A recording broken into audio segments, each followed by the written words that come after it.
from the Hussman School of Journalism and Media at the University of North Carolina at Chapel Hill, covering the full range of Tar Heel athletics. This is Sports Extra.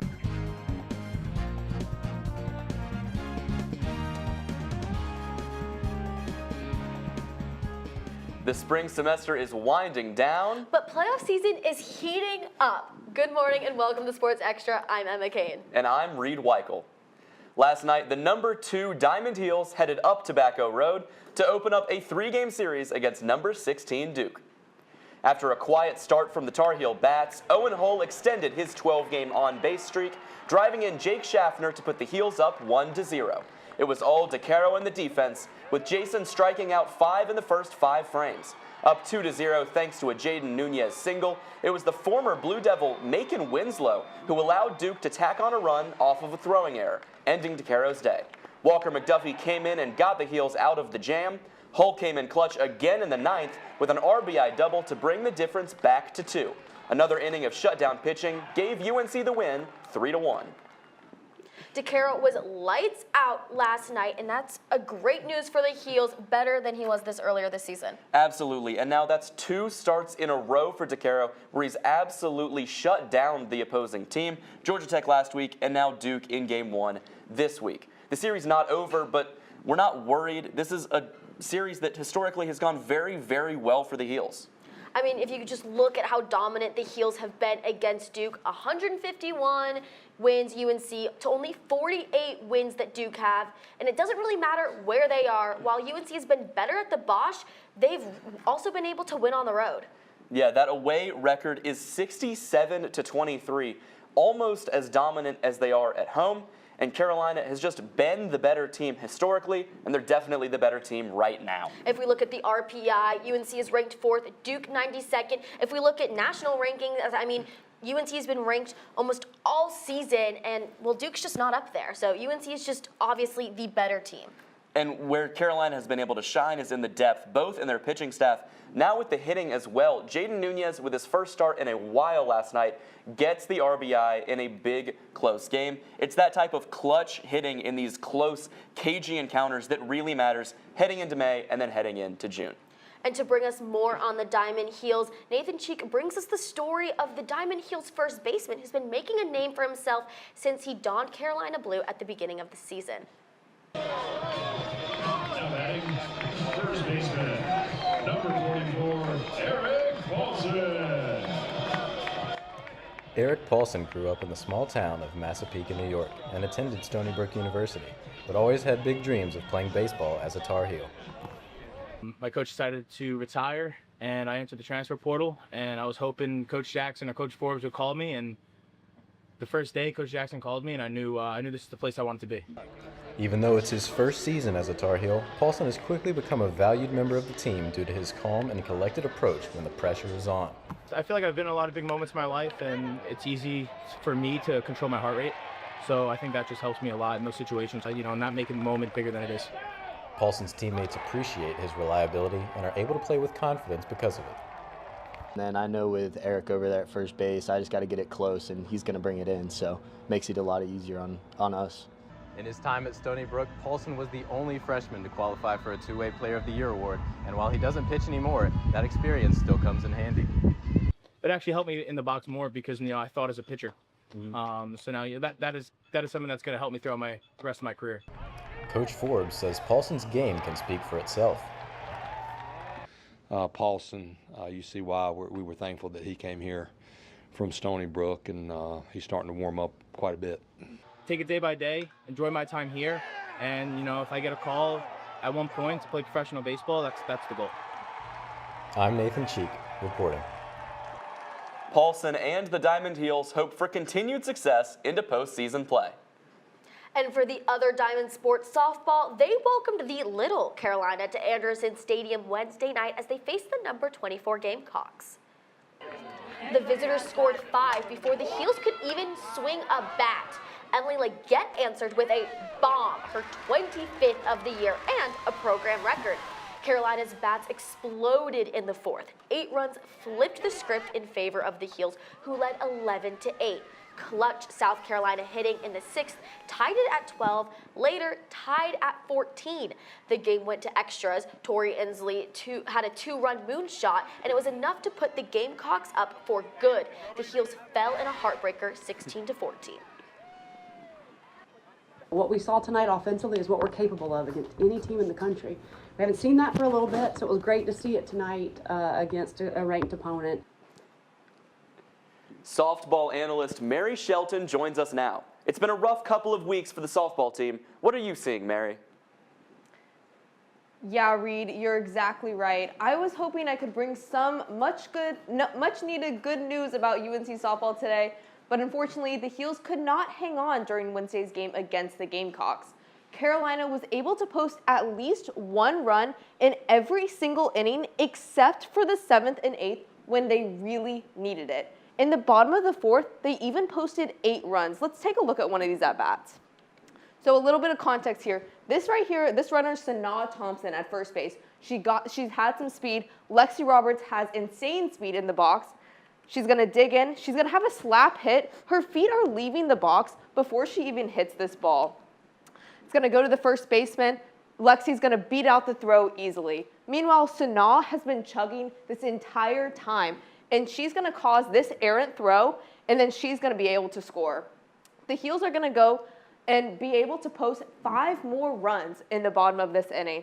And I mean, this makes me really hopeful as they anticipate number 16 Virginia Tech this weekend.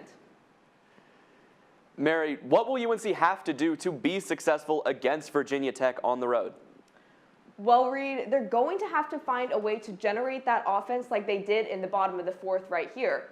But quality pitching is going to be most important thing for the Heels against Virginia Tech and as they look forward to the ACC tournament. I mean, it's pretty simple. They can't win a game with 14 runs if the pitching staff allows 16. Even I can do math at that level. Thanks, Mary. College athletes are not the only ones thinking about the postseason. Over in Raleigh, North Carolina's professional hockey team is underway in their challenge for a Stanley Cup. That's right. With the Carolina Hurricanes in the playoffs, more and more people are tuning in to watch.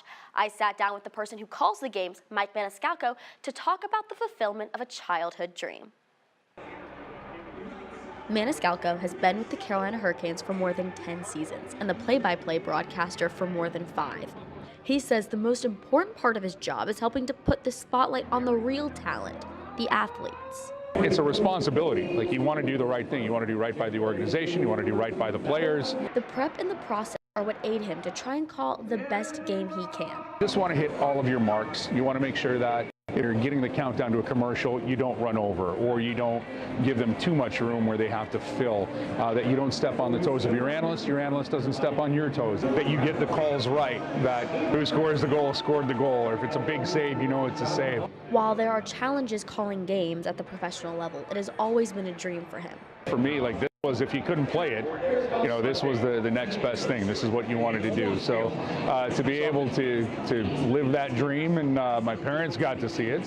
And those dreams just keep growing. I'd love to call it Stanley Cup. I mean, that's the number one. That's the one big plus about doing a simulcast is when the regional TV side goes away, I get to keep doing the games on the radio. That's probably the number one goal. While the Carolina Hurricanes continue towards a Stanley Cup, Maniscalco says the most rewarding part is when he gets to give back to young broadcasters.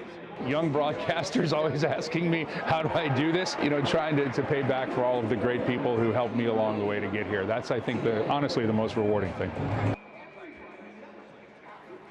Maniscalco is enjoying his job even more now with the Canes up 3-0 against Ottawa in the playoffs. Men's lacrosse will host Duke tomorrow at Dorrance Field. Coming off an overtime win against UVA, UNC is now ranked number 2 in the nation and ready to put the pressure on the Devils. Duke will need to watch out for ACC Player of the Week Owen Duffy, who has been on a roll, putting up 3 goals and 5 assists against UVA. Brady Wambach has been collecting ground balls left and right, securing 11 against the Cavaliers and winning 23 faceoffs. Rivalry play is set for noon. Women's lacrosse faced off against Duke in the ACC quarterfinals on Wednesday. Duke scored first, but UNC responded with a string of 4 goals, kicked off by a score from Darcy Felter, assisted by Chloe Humphrey. Keely Harden continued the charge with an unassisted shot, curving the ball around the defenders and the side of the goalie's leg. By halftime, the score was 7-3, and the Heels strengthened their lead in the third, fueled by Felter, who racked up 2 more. The Blue Devils made a run in the fourth, scoring 5 to Carolina's 2, but the Heels advanced to the semifinals with the 11-15 win. Now it's time for Around the Arc with Alex to break down what awaits UNC in the semis. Alex. Thanks, Emma. The Heels pulled the rug out from under Duke on Wednesday, clinching their second win against the Blue Devils in less than a week. And although they downed the Devils, it is still do or die. It's the postseason, and UNC faces the Syracuse Orange in the semifinals tonight for a spot in the ACC championship game. But it won't be easy. The Orange here boast a top 10 defense nationally. They are number 9 nationally in caused turnovers per game and have held their opponents to single-digit scoring across the last 12 games. And over the course of this season have held their opponents to just 7.3 goals per game. And on Wednesday, the Orange squeaked past the number 5 seeded Cavaliers 11-9 in their quarterfinal matchup, thanks to their suffocating defense. So let's take a look at a play from that defense here, and who I really want everyone to keep an eye out for is number 27 on Syracuse here. This is Izzy Laha. She leads Syracuse in caused turnovers, and this play will be a turnover from her. So let's take a look. We have this Virginia player here. She's looping around the back of the goal. She's looking for an option, and we see Laha here is chasing her down. She's got a teammate helping her out on that double team here, and eventually she sneaks up behind her, smacks for that turnover, and eventually recovers it. So great pressure from the Orange there. And the North Carolina has, in fact, faced the Orange this year. It's been a minute, though. Over 2 months ago in February, the Heels won by a season-low margin of 4 goals, all the way up on Syracuse's home turf. But don't be mistaken, Syracuse still showcased its aggressive defense back then. So let's take a look at one of those plays. So I want you to watch. I'll give you a little bit of context from this play. Caroline Godine here, she had passed it to Kylie Moe-Tice, who is streaking along towards the goal, looking to score, looking to drive inside. And we have a Syracuse defender here who is keeping her eye on the ball. And let's watch what happens here.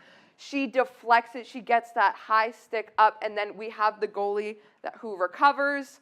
And so we've seen perimeter defense from the Orange. We've also seen interior defense now, so we really now know how great and versatile Syracuse's defense is. So UNC's offense will have to be on fire in order to combat this. And now the obvious answer that comes to mind is Chloe Humphrey, but UNC has some other secret offensive weapons that will come in handy against Syracuse. Take, for example, senior attacker Darcy Felter. She went on an absolute tear in the third quarter against the Blue Devils when they started to charge back and maybe try to take it back. She tied her career high of 5 goals and added 2 assists. And so Felter's continued emergence will be the key to crushing the Orange tonight. And now keep in mind, Syracuse may be the 4 seed in the ACC tournament, but they are still the number 6 ranked team in the nation. And they'll be UNC's highest ranked opponent that they need to defeat for this ACC championship. So that truly shows how stacked this conference is, and we will see if UNC can stay atop one of the nation's best conferences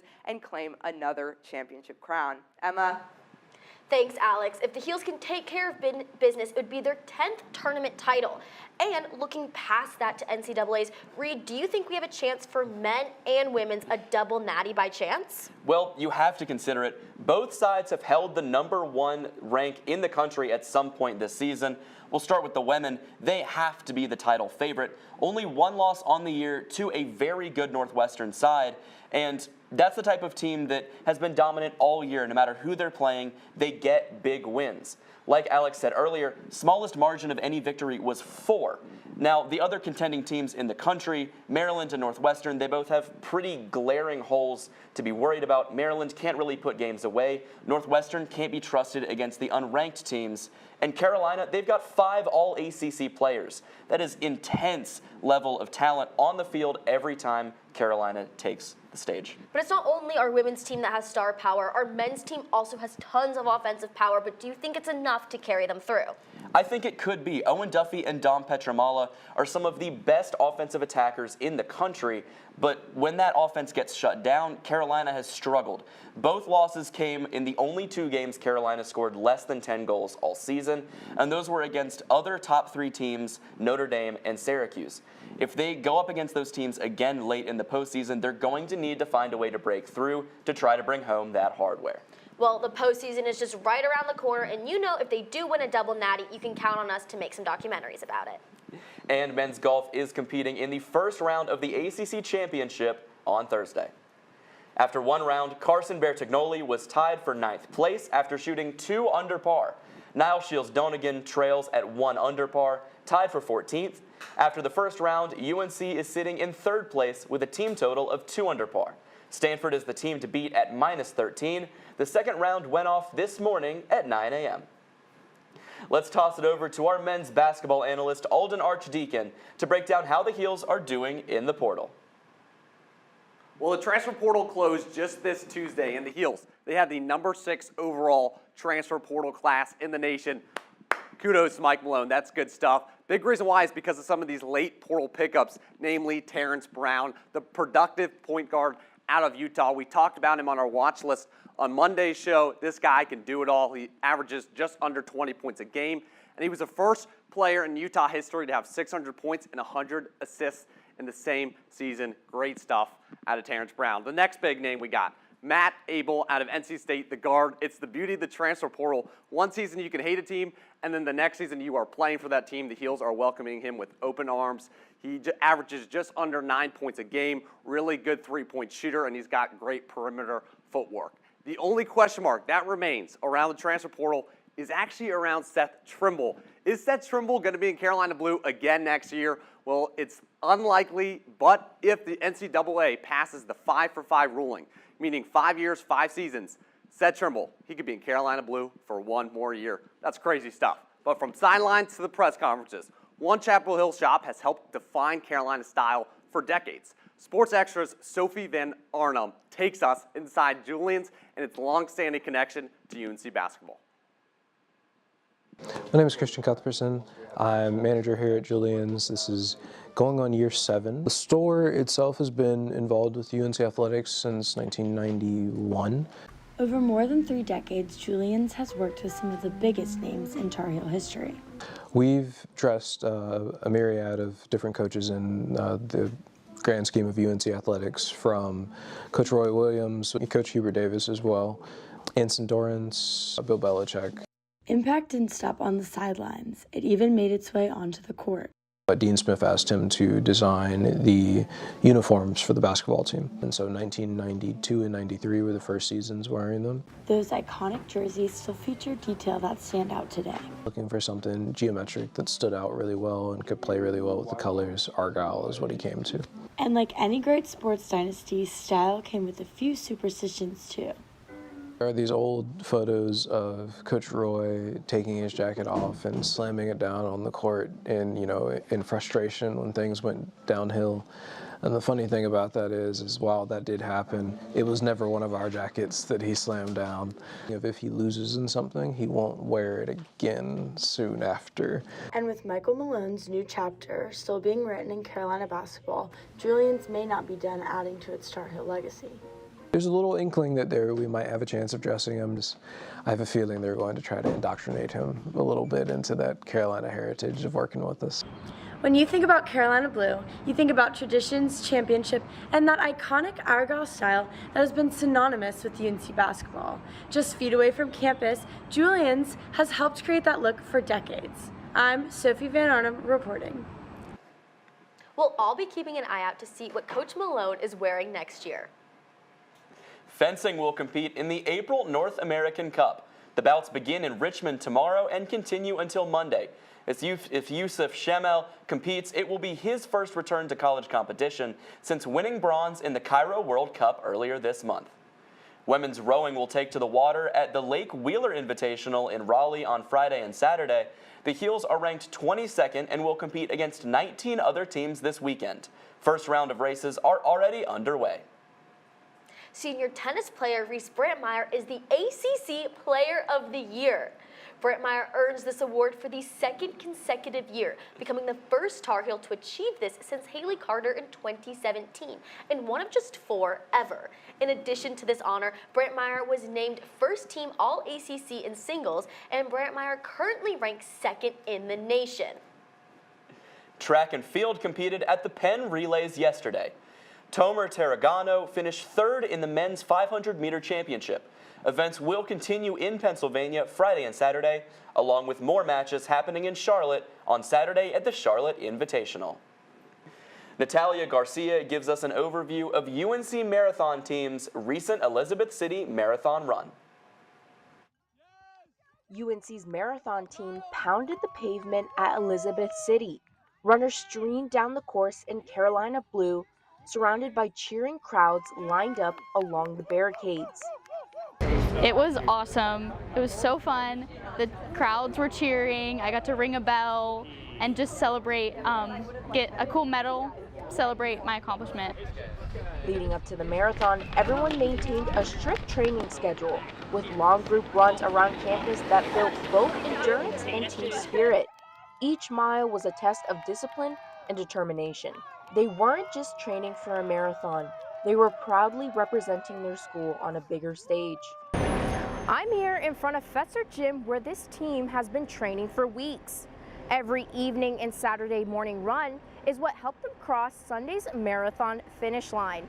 Some sprinted, some jogged to the finish line, but all of them were smiling as they stepped over that final line as their team leader cheered them on.